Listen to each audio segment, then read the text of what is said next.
warahmatullahi wabarakatuh. Waalaikumsalam warahmatullahi wabarakatuh. Nah, sebelum memulai pembelajaran hari ini, marilah kita berdoa bersama terlebih dahulu. Berdoa mulai.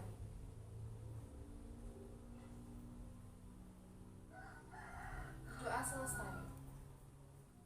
Nah, bagaimana kabar kalian hari ini, anak-anak? Alhamdulillah, luar biasa. Allahu Akbar. Nah, alhamdulillahirrahmanirrahim. Pada hari ini kita masih diberi kesempatan oleh Allah, masih diberi nikmat yang luar biasa, nikmat yang banyak dan kesehatan, sehat walafiat tentunya, sehingga kita bisa bertemu lagi di kelas hari ini. Nah, apakah sudah pada makan siang semuanya, anak-anak? Sudah. Loh, kenapa kok belum?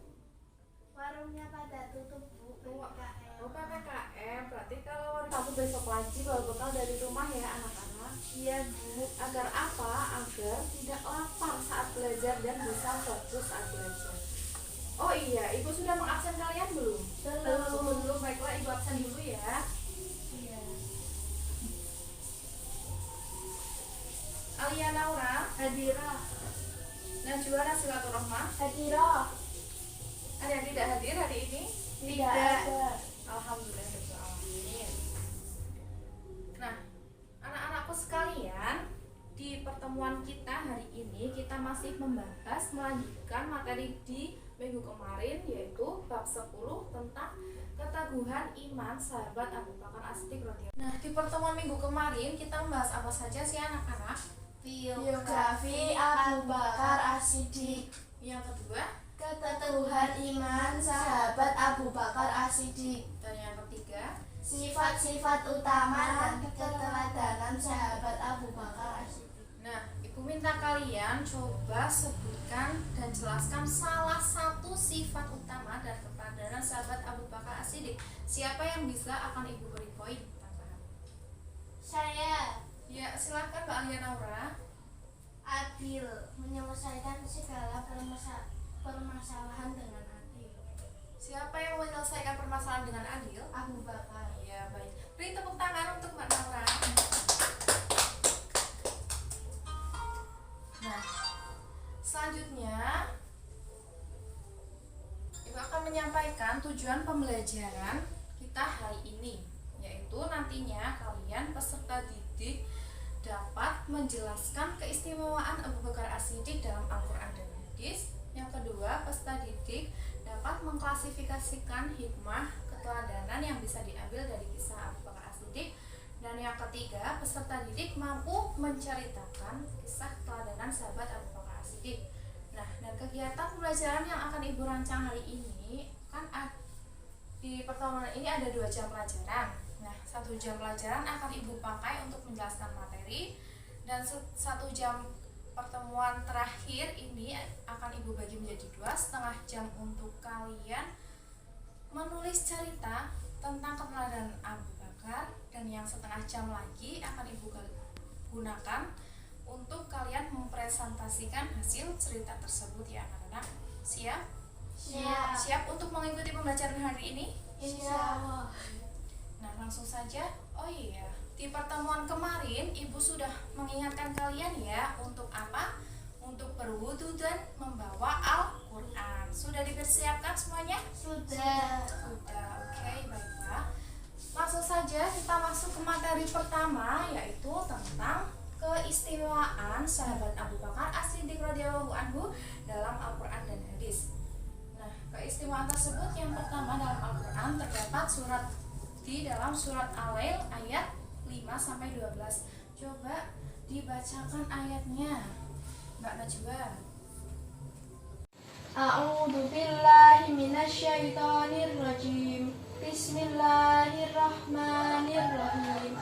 Wa amma man a'ta wattaqa wa saddaqa bil husna fasanuyassiruhu lil yusra. Wa amma man bakhila wastaghna wa kadzdzaba bil husna fasanuyassiruhu lil usra. Wa ma yughni anhu maluhu idza taradda inna alaina lal huda. Shadaqallahul adzim. Masya Allah, terima kasih. Allahumma rahmatullah. Silakan Mbak Alianora untuk dibaca artinya. Maka barang siapa memberikan hartanya di jalan Allah dan bertakwa Sampai ayat terakhir. dan membenarkan adanya pahala yang terbaik, surga, maka akan kami mudahkan baginya jalan menuju kemudahan kebahagiaan. Dan adapun orang yang pikir dan merasa dirinya cukup tidak perlu pertolongan Allah serta mendustakan pahala yang terbaik, maka akan kami mudahkan baginya jalan menuju kesukaran atau kesengsaraan, dan hartanya tidak bermanfaat apabila dia telah binasa. Sesungguhnya kamilah yang memberi petunjuk. Masya Allah. Nah, kemudian isi kandungan dari surat Al-Lail ayat 5-12 tersebut adalah di dalam ayat tersebut itu Allah Subhanahu wa taala menguji kedermawanan dan keikhlasan hati Abu Bakar. Nah, kemudian Allah Subhanahu wa taala juga menjanjikan balasan kebaikan bagi Abu Bakar karena Abu Bakar ini sudah mengorbankan seluruh harta kekayaannya tanpa mengharapkan balasan dari siapapun kecuali Allah Subhanahu wa taala. Karena menurut beliau, menurut Abu Bakar, tidak ada yang menandingi segala sesuatu apapun kecuali ridha Allah Subhanahu wa taala. Paham anak-anak? Paham. Nah, kemudian kita masuk ke hadis yang mengenai kemuliaan sahabat Abu Bakar As-Siddiq radhiyallahu anhu. Nah, Ibu jelaskan ya, di dalam hadis yang diriwayatkan oleh Imam Muslim bahwasanya Rasulullah Shallallahu alaihi wasallam bersabda, sesungguhnya orang yang paling berjasa kepadaku dan yang paling dekat hubungannya denganku dalam ikatan persahabatan adalah Abu Bakar. Jikalau aku boleh mengangkat Khalil atau kekasih terdekat selain Robku, maka aku akan mengangkat Abu Bakar sebagai Khalilku. Namun cukuplah aku, Rasulullah, dengan Abu Bakar dalam ikatan persahabatan dan saling mencintai sesama muslim. Dan tidak ada satupun dan tidak boleh ada satu pintu pun yang tertutup kecuali pintu Abu Bakar As-Siddiq radhiyallahu anhu di dalam masjid ini.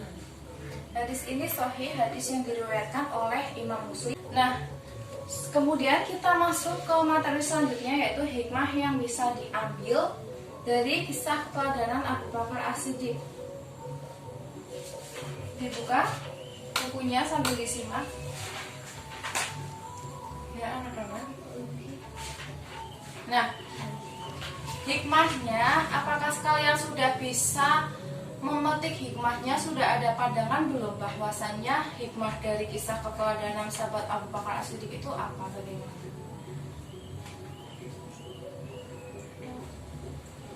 Ya, Ibu beri gambaran sedikit ya anak-anak.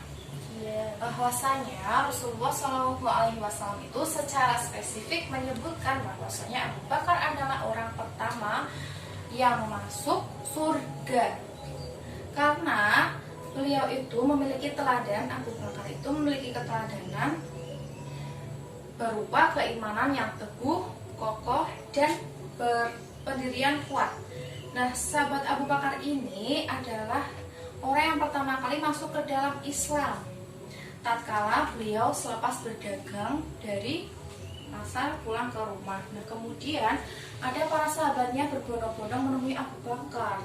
Mereka itu mengatakan, memberi tahu ya bahwasanya Muhammad itu mengaku sebagai nabi dan rasul yang pada saat itu masih menjadi manusia biasa seperti kita ya. Dan kemudian tidak lepas lama itu Abu Bakar itu langsung menemui Rasulullah ke rumahnya dan menanyakan hal tersebut kepada Rasulullah SAW. Abu Bakar bertanya, "Wahai Muhammad, apakah berita yang aku dengar dari orang-orang tentang kabar bahwa kamu itu sudah menjadi nabi dan diangkat sebagai rasul?" Dan Rasul itu menjawab, "Iya, betul." Nah, Udah ada sedikit gambaran tentang keteladanan yang bisa diambil itu apa? Udah. Ya, apa saja? Nah, coba jelaskan. Ya bisa Ibu kasih poin.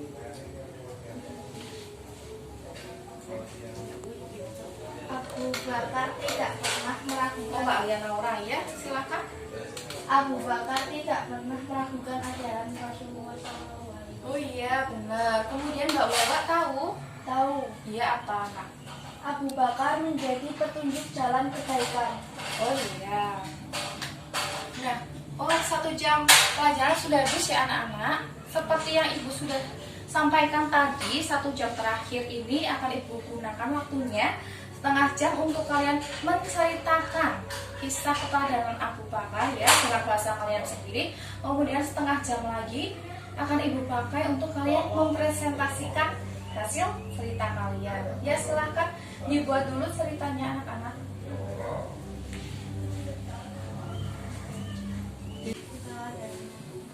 Nah, waktunya sudah habis anak-anak. Silahkan kalian untuk mempresentasikan hasil cerita kalian. Yang berani dulu maju duluan tidak apa-apa.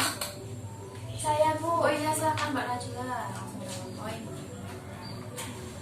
Saya akan menceritakan sahabat Abu Bakar ketika beliau menjadi petunjuk jalan kebaikan. Petunjuk hidayah dari sahabat yang lain dikarenakan mereka masuk ke dalam Islam lantaran ajaran dari Abu Bakar.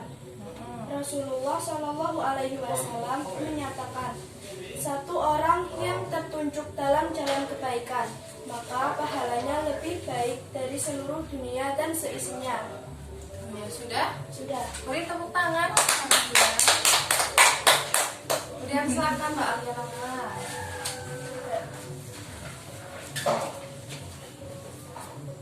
Saya akan menceritakan tentang keteladanan sahabat Abu Bakar. Hidup Abu Bakar hanya untuk Allah dan Rasulullah Shallallahu Alaihi Wasallam. Keimanan, pengorbanan, dan hidup Abu Bakar dikasihkan untuk Allah dan Rasulullah. Ketika masyarakat menolak Rasulullah Shallallahu Alaihi Wasallam terkait berita Isra Mi'raj, Abu Bakar adalah orang pertama yang membenarkan berita tersebut. Oh iya, sudah selesai. Sudah. Beri tepuk tangan. Hari ini berjalan dengan lancar sesuai rencana kegiatan yang Ibu buat ya anak-anak. Dan kemudian kita sudah sampai di penutup pembelajaran hari ini ya anak-anak. Oke, nah karena materi hari ini adalah bab terakhir ya di semester 2 dan minggu besok kalian sudah harus menghadapi UAS ya. Maka ketika biasanya itu ada ulangan harian, maka hari ini di pertemuan ini Ibu bebaskan tidak ada ulangan harian. Namun kalian harus tetap belajar ya, belajar dari semester 2 bab pertama ya sampai bab ini ya anak-anak untuk UAS minggu depan.